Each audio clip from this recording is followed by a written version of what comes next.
हम अपने daily life में अपने अधिकतर कामों के लिए इलेक्ट्रिसिटी यानी कि विद्युत पर निर्भर हैं।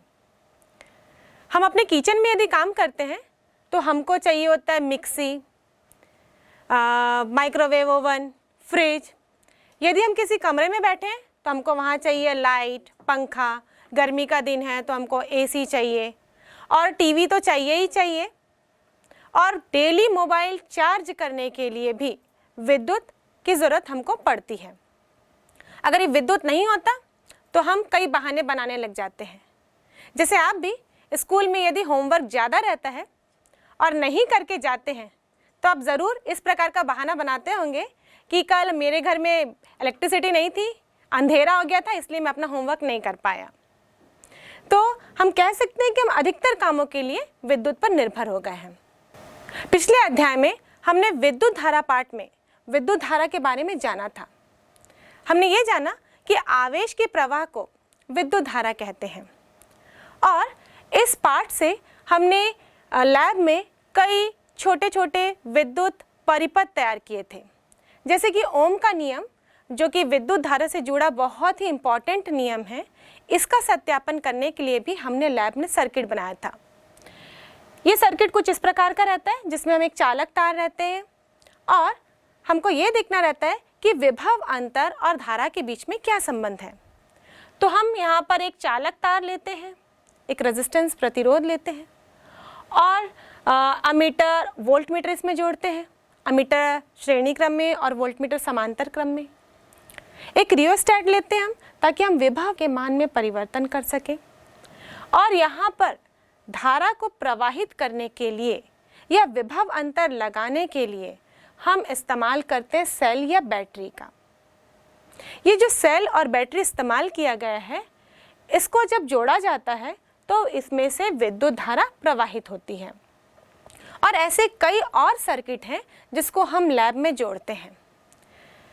इस प्रकार का बैटरी या सेल आपने तो देखा है, जिसको हम रिमोट में डालते हैं और इस बैटरी से हम विद्युत धारा उस रिमोट में भी सप्लाई करते हैं।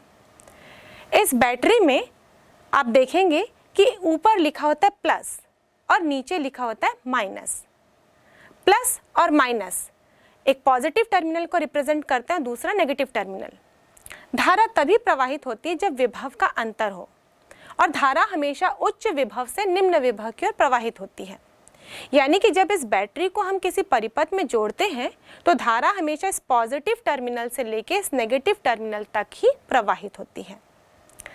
लेकिन जब हम अपने मोबाइल को चार्ज करते हैं तो मोबाइल किससे चार्ज करते हैं? ऐसी वाली बैटरी तो हम इस्तेमाल नहीं करते हैं। मोबाइल को चार्ज करने के लिए हम इस प्रकार अपने घर में जो सॉकेट रहता है उसमें चार्जर लगाते हैं। ये जो घर में सॉकेट रहता है इसमें आप 3 टर्मिनल देखेंगे। एक ऊपर वाला जिसको तो हम अर्थिंग कहते हैं, ये पृथ्वीकृत रहता है, ग्राउंडेड रहता है। एक साइड का जहाँ पर हम टेस्टर डालते हैं और वो जलता है, और दूसरा वाला जहाँ पर टेस्टर डालते हैं तो नहीं जलता।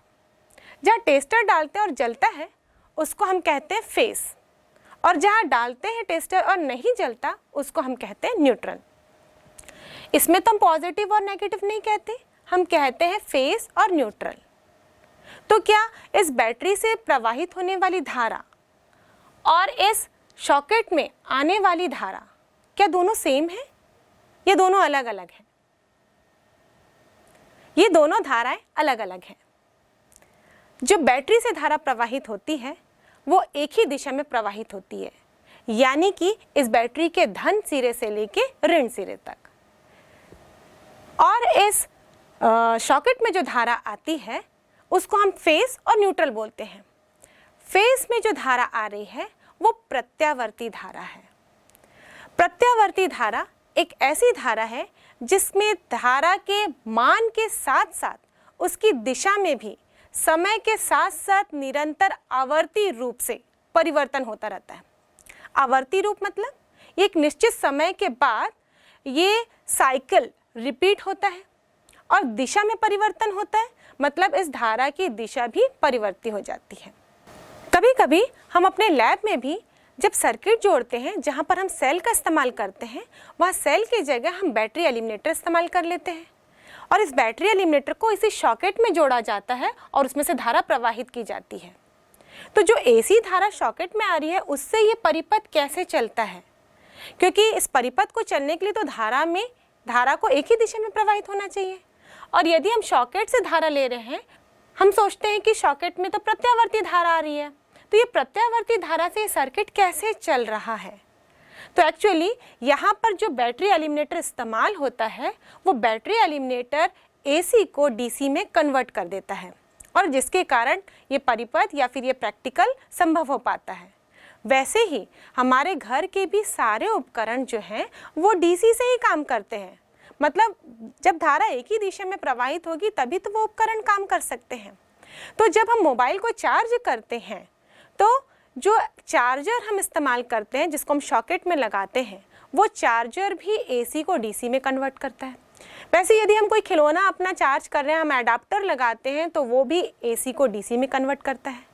ऐसे ही हर उपकरण में हम देखें तो कुछ ना कुछ ऐसा उपकरण होता है, जैसे कि पंखे में लगा होता है कैपेसिटर, जो कि एसी को डीसी में कन्वर्ट करता है। तो इस प्रकार एसी को डीसी में कन्वर्ट करके हम अपने घर में सारे उपकरणों का मज़ा आसानी से ले पाते हैं। तो इस प्रकार हम विद्युत धारा को दो भागों में बांट सकते हैं। एक डीसी डायरेक्ट करंट, जिसको हम हिंदी में कहते हैं दिष्ट धारा। दूसरा एसी अल्टरनेटिंग करंट, जिसको हम कहते हैं प्रत्यावर्ती धारा। दोनों में दिशा का फर्क होता है। जो डीसी होती है दिष्ट धारा, ये भी दो प्रकार की होती है। इन दोनों में धारा की दिशा तो एक ही रहेगी, मतलब ये हमेशा धन सिरे से ऋण सिरे की ओर ही प्रवाहित होंगे। दिष्ट धारा के स्रोत बैटरी या फिर सेल होते हैं और इसमें धारा हमेशा बैटरी के धन सिरे से ऋण सिरे की ओर ही प्रवाहित होती है। लेकिन जब ये दो प्रकार की होती है तो इसमें या तो धारा का मान एक जैसा हो, जैसे कि हम बैटरी से धारा को प्रवाहित करते हैं तो एक ही मान की धारा उस परिपथ में प्रवाहित होती है। दूसरा, धारा के मान में परिवर्तन हो, दिशा तो वही है, धारा के मान में यदि परिवर्तन हो तो वो होती है परिवर्ती दिष्ट धारा। परिवर्ती दिष्ट धारा कब हमें देखने को मिलता है, जब हम किसी परिपथ को बैटरी के साथ जोड़ते हैं तो एकाएक परिपथ में धारा का मान नियत नहीं होता, वो शून्य से अधिकतम पहुंचता है। शून्य से जब अधिकतम की ओर पहुंचता है तो धारा के मान में परिवर्तन होता है। जब किसी सर्किट को जोड़ा या तोड़ा जाता है तब हम परिवर्ती दिष्ट धारा को पाते हैं। जब जोड़ते हैं तो धारा का मान शून्य से अधिकतम होता है और परिपथ को तोड़ा जाता है, मतलब स्विच ऑफ किया जाता है, तब धारा का मान अधिकतम से लेकर शून्य की ओर वापस होता है। तो इस प्रकार परिवर्ती दिष्ट धारा हम तब देखते हैं जब किसी भी परिपथ को जोड़ा या तोड़ा जाता है। प्रत्यावर्ती धारा, प्रत्यावर्ती धारा में धारा की मान और दिशा दोनों में निरंतर परिवर्तन होता रहता है समय के साथ साथ। और ये निरंतर परिवर्तन किस रूप में होता है, यदि इसका हम ग्राफ देखें तो इसका ग्राफ इस प्रकार पाएंगे। यह हम देख सकते हैं कि धारा का मान 0 से लेकर अधिकतम हो रहा है और फिर अधिकतम से लेकर वापस शून्य हो रहा है। एक निश्चित समय के बाद यही धारा की दिशा अब रिवर्स हो जाती है, तो धारा का मान फिर शून्य से अधिकतम होता है लेकिन विपरीत दिशा में, और उसके बाद यही मान वापस शून्य होता है।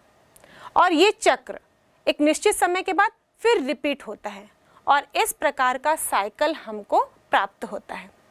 तो प्रत्यावर्ती धारा को एक ज्यावक्रीय ग्राफ के रूप में दर्शाया जाता है। और प्रत्यावर्ती धारा का समीकरण हम देखें तो ये इस प्रकार दिया जाता है, I बराबर I0 साइन ओमेगा टी। अब ये I0 क्या है, साइन ओमेगा टी तो हमने इसलिए लिखा क्योंकि ये ज्यावक्रीय रूप में आगे बढ़ रहा है, इसलिए हमने इसको साइन फंक्शन से दर्शाया। ओमेगा यहाँ पर इस प्रत्यावर्ती धारा का कोणीय आवृत्ति, और I0 जो हम लिखते हैं वो धारा का शिखर मान है, यानी कि उसका आयाम है।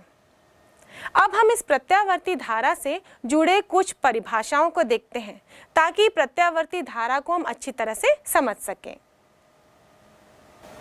सबसे पहले धारा का आयाम या फिर शिखर मान। जब धारा ज्यावक्रीय रूप में चलती है तो ये दोनों साइड, दोनों दिशा में गमन करते हुए आगे बढ़ती है। इसका मान 0 से लेकर अधिकतम होता है, तो दोनों दिशा में ही अधिकतम मान को हम धारा का आयाम कहते हैं या फिर शिखर मान। चाहे वो हम देखें कि इस दिशा में हो चाहे इस दिशा में हो, ये शिखर मान दोनों में ही बराबर होता है। तो धारा के किसी भी दिशा में अधिकतम मान को हम धारा का शिखर मान कहते हैं। और जब हम समीकरण लिखते हैं प्रत्यावर्ती धारा के लिए I बराबर I0 साइन ओमेगा t, तो ये जो I0 है यही धारा का शिखर मान होता है। अब दूसरा है आवर्तकाल। जब प्रत्यावर्ती धारा को हम ज्यावक्रीय रूप में रिप्रेजेंट कर रहे हैं तो जो इसका एक चक्र है उसको पूर्ण करने में जितना भी समय लगता है, एक चक्र मतलब एक दिशा में इसका मान 0 से लेकर अधिकतम हो और अधिकतम से लेकर 0 हो, फिर दूसरी दिशा में इसका मान अधिकतम हो और फिर 0 हो, ये कहलाता है एक पूर्ण चक्र। तो एक पूर्ण चक्र को पूरा करने में जितना भी समय लगता है वो कहलाता है आवर्तकाल, जिसको हम दर्शाते हैं कैपिटल T से, जिसका फॉर्मूला हम लिखें तो लिखते हैं T बराबर 2π/ω। उसके बाद आवृत्ति, आवृत्ति यानी कि फ्रीक्वेंसी। एक सेकंड में प्रत्यावर्ती धारा द्वारा जितने भी चक्र पूर्ण किए जाते हैं, यदि धारा किसी भी तार में प्रवाहित हो रही है तो तार के अनुप्रस्थ काट से, अगर हम तार का एक अनुप्रस्थ काट ले रहे हैं तो एक सेकंड में जितने भी चक्र उसमें से प्रवाहित हो रहे हैं तो उन चक्रों की संख्या को कहते हैं आवृत्ति। एक सेकंड में पूर्ण किए गए चक्करों की संख्या को प्रत्यावर्ती धारा का आवृत्ति कहा जाता है, जिसको हम दर्शाते हैं न्यू से या तो फिर स्मॉल लेटर f से भी दर्शाया जाता है। जो फ्रीक्वेंसी होती है ये आवर्तकाल के व्युत्क्रमानुपाती होती है। हम लिखते हैं न्यू बराबर 1/t और t का फॉर्मूला क्या था 2π/ω, तो यहाँ से आवृत्ति बराबर हो जाता है ω/2π। और इसीलिए किसी भी प्रत्यावर्ती धारा का कोणीय वेग रिप्रेजेंट किया जाता है ω बराबर 2π न्यू से। इसी प्रकार यदि हम प्रत्यावर्ती वोल्टता को देखें तो प्रत्यावर्ती वोल्टता भी ऐसी वोल्टता है जो समय के साथ साथ मान और दिशा में निरंतर आवर्ती रूप से परिवर्तित होते रहे। इस प्रकार समय के साथ साथ जब मान और दिशा में निरंतर आवर्ती रूप से परिवर्तन होता है तो इस वोल्टता को हम कहते हैं प्रत्यावर्ती वोल्टता। और इसका समीकरण दिया जाता है E बराबर E0 साइन ओमेगा t। जैसा कि धारा का समीकरण होता है बिल्कुल एग्जैक्टली वैसे ही प्रत्यावर्ती वोल्टता का भी समीकरण होता है। जहाँ पर E0 हम देखें तो ये प्रत्यावर्ती वोल्टता का शिखर मान है। हमारे घर में जो प्रत्यावर्ती वोल्टेज आता है, जो AC वोल्टेज सप्लाई हो रहा है, हम उसको कितना लेते हैं?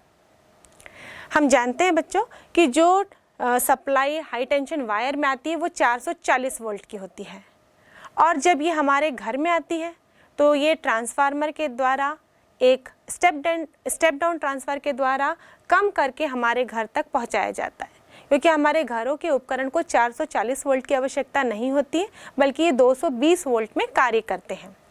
210 से 220 वोल्ट में सारे उपकरण कार्य करने लगते हैं। तो जो प्रत्यावर्ती वोल्टेज आता है जिसको हम लोग 220 बोलते हैं, तो ये 220 क्या है?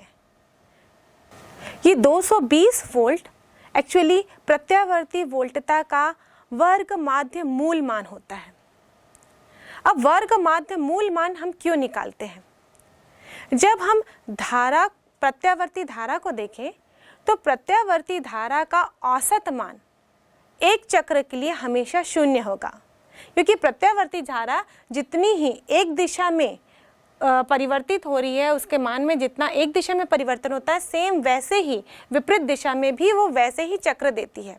तो जब हम एक पूर्ण चक्र का औसत निकालते हैं तो वो हमको सदैव ही 0 प्राप्त होता है, क्योंकि साइन का अधिकतम मान हम देखें तो +1 होगा और विपरीत दिशा में इसका मान देखें हम लोग तो ये हो जाएगा -1, और जब इसका औसत निकालेंगे तो ये हमको 0 प्राप्त होगा। और यही कारण है कि प्रत्यावर्ती धारा में चुंबकीय प्रभाव और रासायनिक प्रभाव देखने को नहीं मिलते, क्योंकि इसका औसत मान 0 होता है। लेकिन जब प्रत्यावर्ती धारा किसी उपकरण से प्रवाहित होती है तो वो गर्म हो जाती है। इसका मतलब प्रत्यावर्ती धारा में ऊष्मीय प्रभाव होता है। तो ऊष्मीय प्रभाव क्यों होता है? क्योंकि हम जानते हैं कि किसी भी चालक में उत्पन्न ऊष्मा उसमें प्रवाहित होने वाली धारा के वर्ग के समानुपाती होती है। अब धारा किसी भी दिशा में बहे, अगर वो एक दिशा में बहती है उसको हम धनात्मक ले रहे हैं, और यदि वो विपरीत दिशा में बह रही है तो उसको ऋणात्मक ले रहे हैं। अब धारा किसी भी दिशा में बहे, चाहे वो धनात्मक हो चाहे ऋणात्मक हो, यदि उसका वर्ग किया जाएगा तो वो हमेशा धनात्मक ही होगा, और इसीलिए धारा का ऊष्मीय प्रभाव हमको हमेशा देखने को प्राप्त होता है। तो यहाँ पर हम धारा का औसत मान की गणना नहीं करते, हम करते हैं उसके वर्ग माध्य मूल की गणना, क्योंकि धारा का यदि हम वर्ग करते हैं तो ये धारा का मान जो है वो समय के साथ साथ बदल रहा है। अब इस मान का हम लेते हैं माध्य और उसके बाद हम लेते हैं उसका वर्गमूल। तो इसीलिए जब हम प्रत्यावर्ती धारा की बात करते हैं तो हम उसके औसत मान के स्थान पर हम उसके वर्ग माध्य मूल मान की गणना करते हैं, और ये वर्ग माध्य मूल मान कितना होता है इसको हम इस डेरिवेशन में देखते हैं। प्रत्यावर्ती धारा को निम्न समीकरण द्वारा व्यक्त किया जाता है, I = I0 sin omega t। यदि IRMS प्रत्यावर्ती धारा का वर्ग माध्य मूल मान हो तो IRMS स्क्वायर बराबर इंटीग्रेशन, लिमिट रहेगी 0 से लेकर t, I² dt/t। यहाँ पर हमने लिमिट 0 से लेकर t क्यों लगाई है?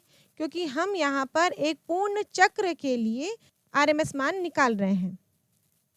आगे देखें तो 1/t बराबर 1/t इंटीग्रेशन, लिमिट रहेगी 0 से t, I0 square sine square omega t dt।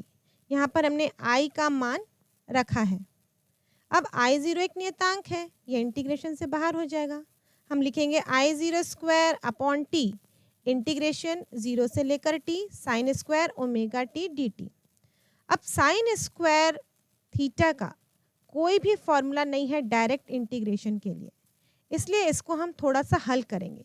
Sine theta का फॉर्मूला तो होता है, पर स्क्वायर जब लगाते हैं इसका कोई फॉर्मूला नहीं है, तो हम इसके स्क्वायर को हटाने के लिए इसको सरल करते हैं।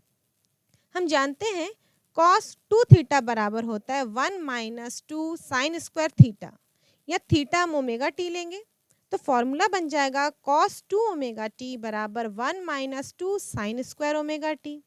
यहाँ से साइन स्क्वायर ओमेगा टी बराबर 1 - cos 2 ओमेगा टी अपॉन 2, और IRMS स्क्वायर का मान होगा I0 square upon 2t integration 0 से लेकर t 1 - cos 2 omega t dt। किंतु जो t का मान है वो 2 अपॉन ओमेगा होता है, तो हम यहाँ पर t का मान रख देते हैं। तो फॉर्मूला बन जाएगा IRMS स्क्वायर बराबर, यहाँ पर t डिनोमिनेटर में है और जब हम ये मान रखेंगे तो ओमेगा ऊपर चला जाएगा, इसलिए हो जाएगा ओमेगा I0 स्क्वायर अपॉन 4 क्योंकि 2 तो पहले से था ही, उसमें 2 इंटू करेंगे तो ये 4 हो जाएगा, और लिमिट हो जाएगी 0 से लेकर 2 ओमेगा। यहाँ t के स्थान पर हमने 2 ओमेगा लिखा है। 1 - cos 2 ओमेगा t dt। अब इसको हल करते हैं, हल करेंगे मतलब इंटीग्रेट करेंगे। यहाँ पे 2 टर्म है, 1 है और दूसरा है -cos 2 ओमेगा t, दोनों को अलग अलग इंटीग्रेट करेंगे। जब हम 1 dt को इंटीग्रेट करेंगे तो उसका आंसर आएगा t, और cos 2 ओमेगा t को इंटीग्रेट करेंगे तो उसका आंसर होगा sine 2 omega t upon 2 omega. तो यहाँ पर हम सीधे इंटीग्रेट करके मान लिख देते हैं और इसकी लिमिट लगा देते हैं। तो नेक्स्ट स्टेप में हमको क्या मिलेगा, omega I zero square upon 4 pi bracket के अंदर t minus sine 2 omega t upon 2 omega, limit लगेगी 0 से लेके 2 पाई ओमेगा बराबर omega I zero square upon 4 pi और टी के स्थान पर हम लिखेंगे 2 pi upon omega minus 0, upper limit minus lower limit लिखी। इसी प्रकार दूसरे वाले टर्म में भी हम upper limit minus lower limit लिखेंगे, पर किसके स्थान पर, इस टी के स्थान पर लिखेंगे। तो ये बन जाएगा sine 2 omega into 2 pi upon omega, omega से ओमेगा कैंसल होगा तो ऊपर हमको मिलेगा साइन 4 पाई और नीचे तो था 2 ओमेगा प्लस साइन 0 लिखेंगे, टी के स्थान पर यदि 0 लिखेंगे तो साइन 0 का मान 0 होता है, इसलिए हम डायरेक्ट यहाँ पर 0 लिख देते हैं। इसको जब हल करेंगे तो हमें मिलेगा omega I zero square upon 4 pi into 2 pi upon omega. यहाँ पर साइन 4 पाई का मान भी हम देखें तो वो भी 0 ही होता है, इसलिए हम साइन 4 पाई वाले मान को नहीं लिखेंगे और आंसर मिलेगा I R M S square बराबर आई ज़ीरो स्क्वायर अपॉन 2 या आई आर एम एस बराबर आई ज़ीरो अपॉन √2, दोनों पक्षों का वर्गमूल करने पर, और √2 का मान होता है 1.414, तो हम लिख सकते हैं आई आर एम एस बराबर आई ज़ीरो अपॉन 1.414 और इसको भाग देंगे 1 को यदि हम 1.414 से भाग देंगे तो आंसर आएगा 0.707। तो आई आर एम एस बराबर होता है 0.707 इंटू आई ज़ीरो। अतः प्रत्यावर्ती धारा का वर्ग माध्य मूल मान उसके शिखर मान का 1/√2 या 0.707 गुना होता है, और इससे स्पष्ट है कि शिखर मान वो आरएमएस मान का √2 गुना होता है, अर्थात प्रत्यावर्ती धारा का शिखर मान बराबर √2 इंटू प्रत्यावर्ती धारा का वर्ग माध्य मूल मान। इस प्रकार हमने देखा कि धारा का शिखर मान उसके वर्ग माध्य मूल मान के √2 गुना होता है। इसी प्रकार हम प्रत्यावर्ती वोल्टता की बात करें तो प्रत्यावर्ती वोल्टता में जो वोल्टेज का तात्क्षणिक मान का वर्ग है उसके माध्य का मूल वो कहलाता है प्रत्यावर्ती वोल्टेज के वर्ग माध्य मूल मान। और इसी प्रकार जैसा हमने धारा में देखा था, सेम वैसे ही प्रत्यावर्ती वोल्टेज के लिए भी प्रत्यावर्ती वोल्टेज का शिखर मान उसके वर्ग माध्य मूल मान का √2 गुना होता है। और जब हम समीकरण लिखते हैं I बराबर I0 साइन ओमेगा टी, उसमें I0 तो शिखर मान है, पर ये जो I है ये क्या है, ये धारा का तात्क्षणिक मान होता है। जब धारा परिपथ में प्रवाहित होती है प्रत्यावर्ती धारा, तो उसके मान में तो निरंतर परिवर्तन हो रहा है, तो किसी क्षण में धारा का मान जितना होगा उस तात्क्षणिक मान को हम I से दर्शाते हैं। इस प्रकार I मतलब धारा का प्रत्यावर्ती धारा का तात्क्षणिक मान, I0 मतलब प्रत्यावर्ती धारा का शिखर मान, और IRMS रूट मीन स्क्वायर, इसे हम कहते हैं धारा का वर्ग माध्य मूल मान। सेम ऐसे ही प्रत्यावर्ती वोल्टता के लिए भी हम समीकरण लिखते हैं E बराबर E0 साइन ओमेगा टी। जो E है वो प्रत्यावर्ती वोल्टता का किसी समय पर तात्क्षणिक मान होता है, और E0 प्रत्यावर्ती वोल्टता का शिखर मान, और ERMS प्रत्यावर्ती वोल्टता का वर्ग माध्य मूल मान रूट मीन स्क्वायर वैल्यू होता है। अभी मैंने आपको बताया था कि जो हमारे घर में प्रत्यावर्ती वोल्टता सप्लाई होती है वो 220 वोल्ट की होती है। तो ये जो 20 वोल्ट हमने मान लिया है वो क्या है, ये इस प्रत्यावर्ती वोल्टेज का तात्क्षणिक मान तो नहीं है, ये प्रत्यावर्ती वोल्टेज का वर्ग माध्य मूल मान होता है। और यही कारण है कि जब हमसे कोई क्वेश्चन पूछे कि एसी ज़्यादा खतरनाक है या डीसी ज़्यादा खतरनाक, प्रत्यावर्ती धारा ज़्यादा हमारे लिए हानिकारक है या दिष्ट धारा ज़्यादा, तो जिसके बारे में हम जानते हैं, जिसके बारे में हमें पता हो, उससे हम सतर्क रह सकते हैं, इसलिए वो हमारे लिए ज़्यादा खतरनाक नहीं होती।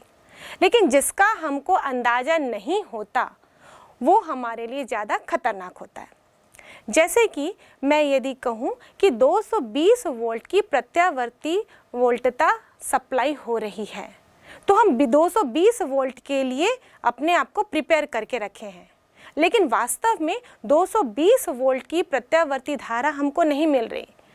प्रत्यावर्ती वोल्टता का शिखर मान यदि हम निकालेंगे तो वो होगा E0 बराबर √2 ERMS। ERMS मतलब वर्ग माध्य मूल मान 220 वोल्ट है। जब इसको हम √2 से गुणा करते हैं, यानी कि 1.414 से गुणा करते हैं, तो प्रत्यावर्ती वोल्टता का मान बढ़ जाता है।